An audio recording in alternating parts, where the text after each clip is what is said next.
Olá, bom dia. Ela é médica, está no seu primeiro mandato como deputada estadual e um dos últimos projetos apresentados foi com relação à criação da Semana de Conscientização de Combate à Pedofilia. A minha convidada de hoje é a deputada Nina Mello. Bom dia, deputada. Bom dia, Elda. Satisfação estar aqui no seu programa novamente. Pois é, mais uma vez para a gente tomar café e conversar. Verdade. Esse último projeto apresentado, a conscientização, Semana de Conscientização contra a Pedofilia, já foi aprovado, claro, né, pelo plenário da Assembleia. A partir de agora, como é que a senhora acha que essa luta contra a pedofilia fica mais fácil, chamando, não digo que é só uma semana, né, mas esse processo de conscientização? Exato. O objetivo desse projeto de lei é chamar a sociedade em geral para que nós possamos encontrar formas de proteger nossas crianças e adolescentes desse mal, desse agressor que é o pedófilo.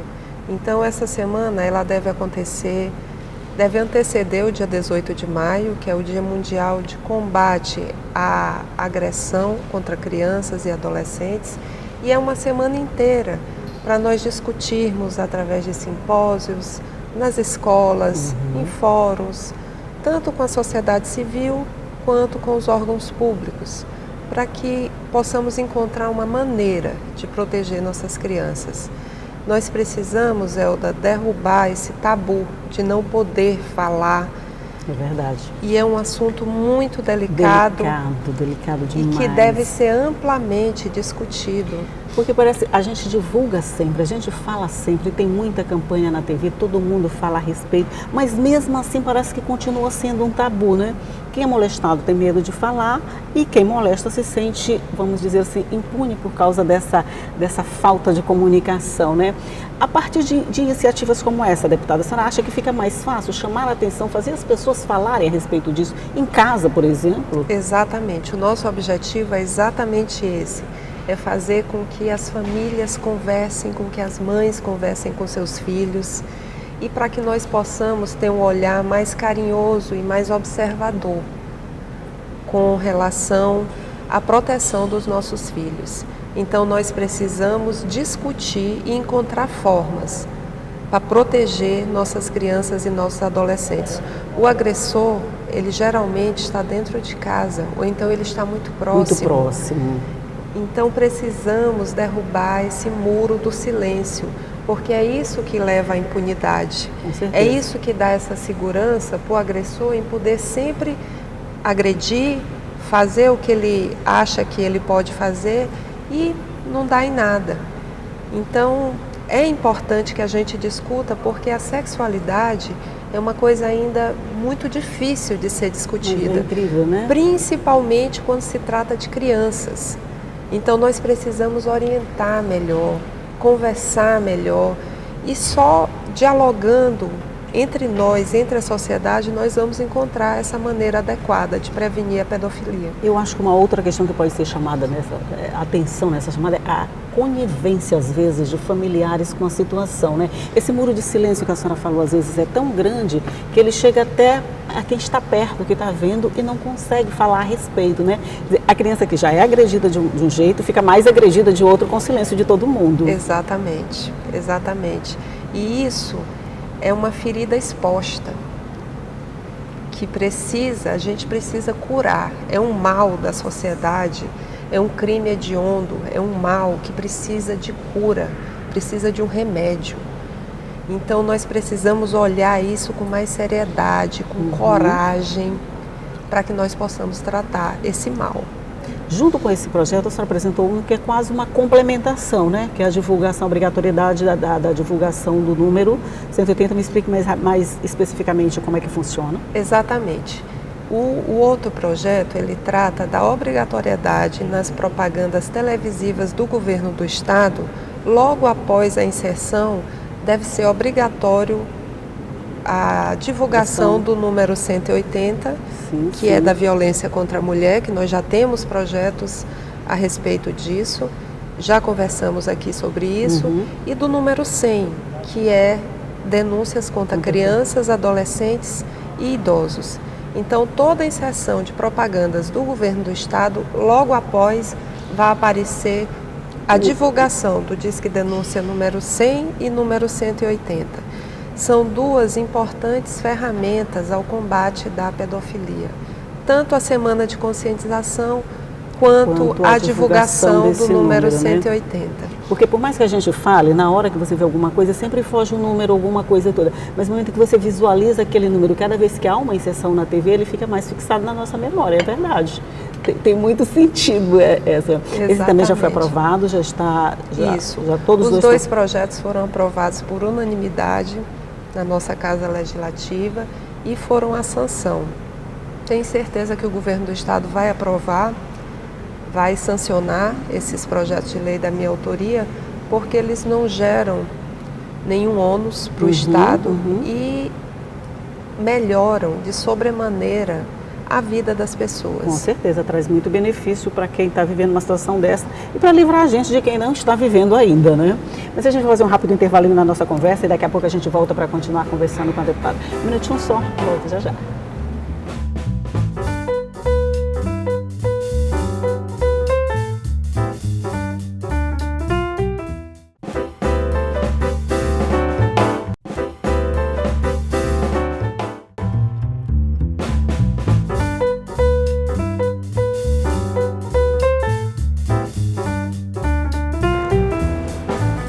De volta aqui para mais um bloco de conversa com a deputada Nina Mello e a gente estava falando da pedofilia, mas assim, a senhora é médica e de alguma forma mesmo, eu acho que até inconscientemente, sua atenção parlamentar fica um pouco voltada para essa área, né? Tanto que a senhora tem um outro projeto né, com relação a transplantes de órgãos. Esse ainda não foi apresentado. Exato, nós conseguimos a aprovação somente na Comissão de Justiça, que é a criação de um fundo com o objetivo de financiar o transplante de órgãos, que quem doa órgão, doa vida. Eu sou doadora e eu quero fomentar essa campanha de doação de órgãos. Nós precisamos de incentivo do governo estadual com relação à doação de órgãos e precisamos aumentar os pontos de captação de órgãos, ou seja, só em São Luís que nós podemos pegar esses órgãos com a finalidade de transplante. Então, o nosso projeto de lei é exatamente para criar um fundo para que se instale nas diferentes regiões do nosso estado pontos para que o doador de órgãos, exatamente, para que esses órgãos cheguem à finalidade dele, que é salvar a vida. Eu acho que é um gesto de amor, é um gesto que vai melhorar a expectativa de vida das pessoas de sobremaneira. O Hospital Dutra e a Universidade Federal do Maranhão fazem um trabalho belíssimo. Eles aumentaram tanto a quantidade de pacientes atingidos, quanto ao tipo de órgãos que são transplantados no Maranhão. E é importante que o governo do estado dê a sua contrapartida, que faça um investimento nessa doação, porque, para você ter uma ideia, Elda, com relação ao transplante renal, o que se gasta com diálise no estado é um gasto absurdo. Absurdo, é verdade. Então, com o transplante, isso reduziria muito esse gasto. Quer dizer, é um dinheiro que pode ser investido na formação de um centro de captação, né? Exatamente. Seria um centro na cidade de Imperatriz, na cidade, em cada regional teria que ter um centro de captação de órgãos. Isso vai melhorar muito e vai diminuir a espera dessas pessoas que estão na fila para receber órgãos. Eu imagino que esses órgãos têm uma vida útil bem pequena, né? Depois de captados, para serem utilizados. Às vezes, eu imagino que às vezes nem dá tempo de chegar aqui em São Luís. Não dá tempo, se perde porque não dá tempo de chegar, não é isso? Exatamente, até porque precisa de transporte aéreo, temperatura, enfim, são vários fatores que devem ser levados em conta para que esse órgão efetivamente chegue no doador. E também eu penso que precisa de pessoas especializadas para fazer esse tipo de coisa, né? Não é qualquer médico ou qualquer pessoa no interior do estado, até aqui, que pode fazer um trabalho desse, né? Então seria investimento em capacitação de pessoas e implantação de centros de captação. Centros, exatamente. Mas esse ainda falta vamos dizer assim, um jogo de cintura dentro do plenário para aprovação, né? Ainda não foi ainda nem para a pauta de votação. Não foi para a pauta de votação, mas eu tenho certeza que meus colegas parlamentares vão aprovar esse projeto, porque é a evolução da saúde, da ciência, da tecnologia. É natural esse processo de doação de órgãos, então eu acho que nós não teremos problemas na aprovação. Não.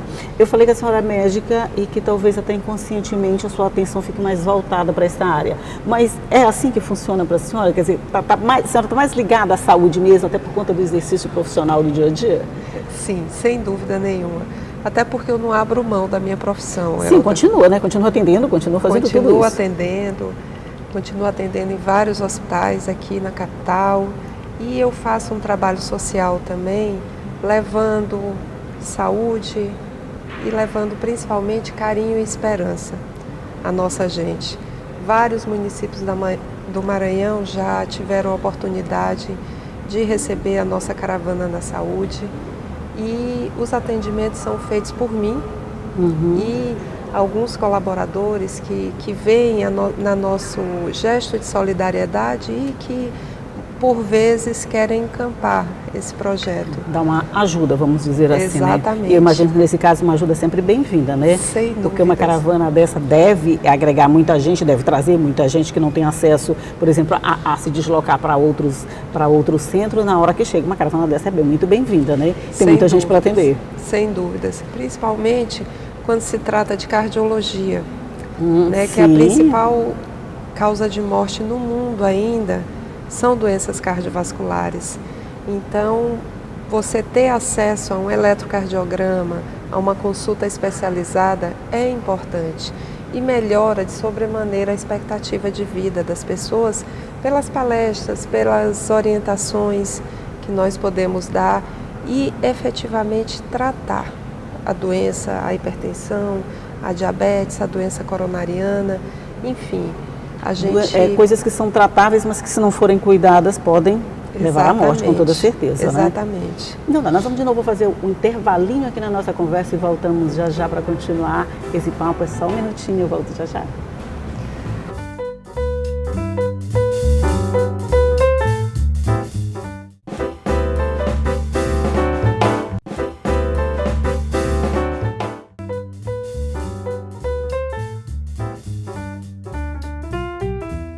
De volta aqui para o nosso último bloco de conversa com a deputada Nina Mello. E agora a gente conversa sobre uma outra coisa. A gente está falando que a senhora é médica e que continua atendendo. Mas, ao mesmo tempo, tem que comparecer aqui ao plenário. O plenário funciona de segunda a quinta, com sessões todos os dias, né? Não fica complicado esse corre-corre aí, não, deputada? Não, dá para fazer tudo? Dá para se dividir. Eu sou mãe, sou esposa, sou filha. Então, com um pouquinho de boa vontade, a gente consegue fazer todo esse trabalho. Só tem um pouquinho de jogo de cintura. De jogo de cintura. E esse jogo de cintura tem que ser um pouquinho maior esse ano. A gente está no ano eleitoral, né? Onde vocês, além de comparecer às sessões, precisam trabalhar nas bases. Isso de alguma forma prejudica o trabalho de vocês aqui dentro do plenário?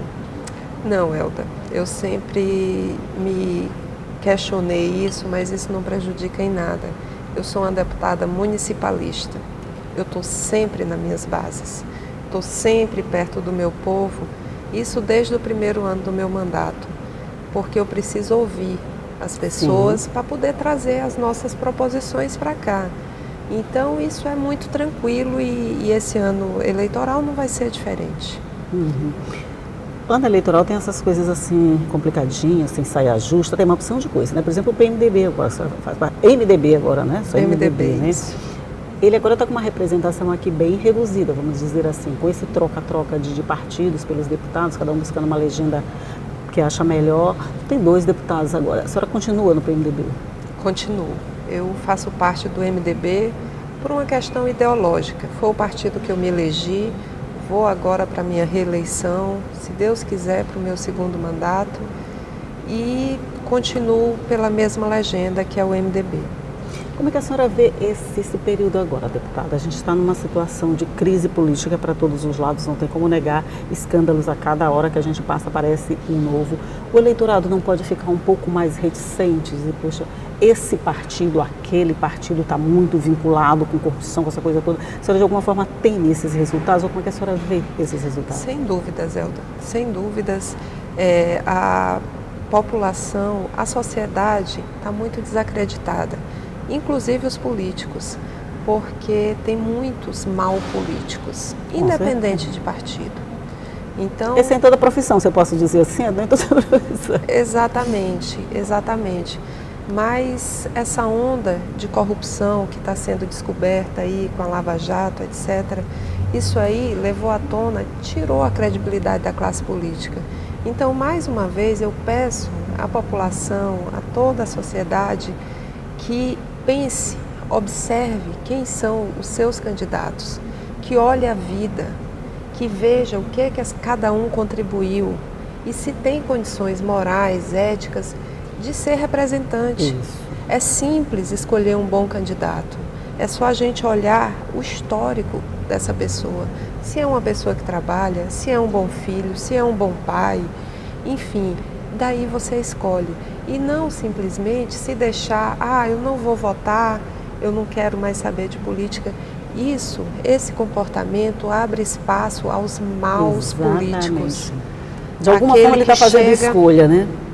Exatamente, porque se eu cruzar os braços, eu abro espaço para uma pessoa que não quer ajudar as outras, uma pessoa que não quer trabalhar, que não quer ser um servidor. O papel do político é servir a população. E eu me proponho a isso porque eu gosto de servir. Eu estou nesse mundo para cuidar das pessoas. Cuidar do coração das pessoas. Também, para cuidar das pessoas no sentido Sim. de saúde e no sentido político de melhorar a qualidade de vida das pessoas. Então, eu não vou abrir mão disso. Eu não posso abrir mão disso, por mais que eu também, como cidadã, fique envergonhada com essa onda de corrupção que se alastrou pelo Maranhão, pelo Brasil. E a senhora diria que com essa onda toda de corrupção, de tudo que a gente está vendo, o eleitor, ele está mais conscientizado? Será que a gente vai sair desse processo todo, de tanta fogueira para todo lado, um pouquinho mais depurado? O eleitor tem consciência de que ele é responsável por isso tudo também que está acontecendo? Dá para vocês sentirem isso no eleitor, né? Sem dúvidas. E isso passa também pelo cidadão, né? O cidadão, ele tem que ter, como eu disse anteriormente, ele tem que ter um cuidado, um critério maior para escolher seus representantes. É nossa responsabilidade escolher quem vai gerir o recurso do Estado, do município, não só na parte executiva, quanto também para a legislativa. Nós temos eleições agora para o Poder Legislativo, que é quem dá o suporte para o Executivo. É quem cria as leis, é quem fiscaliza. E é importante que a gente saiba quem são as pessoas que a gente vai escolher. São pessoas sérias? São pessoas que vão se vender ou não? São pessoas que querem contribuir, que querem ajudar a população e que querem contribuir com novas propostas, com novos projetos. Essa é a pergunta que o cidadão deve se fazer.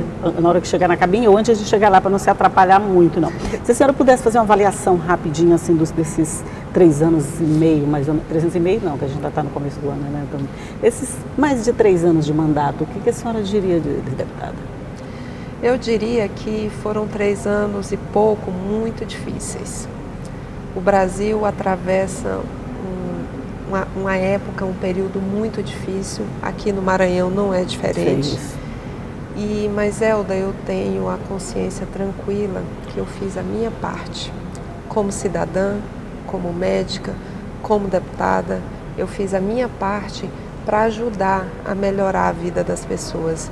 E eu espero que isso sirva de exemplo para os meus colegas parlamentares e para a população, que a gente não perca a fé, não perca a vontade de fazer e de dar alguma contribuição para que a gente possa ter dias melhores e mais justos. Com toda certeza, deputada. Então, muito obrigada pela participação no nosso programa, parabéns pelo trabalho que a senhora desenvolve, por esses projetos que são apresentados, que com certeza vai servir para todo mundo aí, não interessa a legenda de quem apresentou, interessa o resultado que ele vai trazer.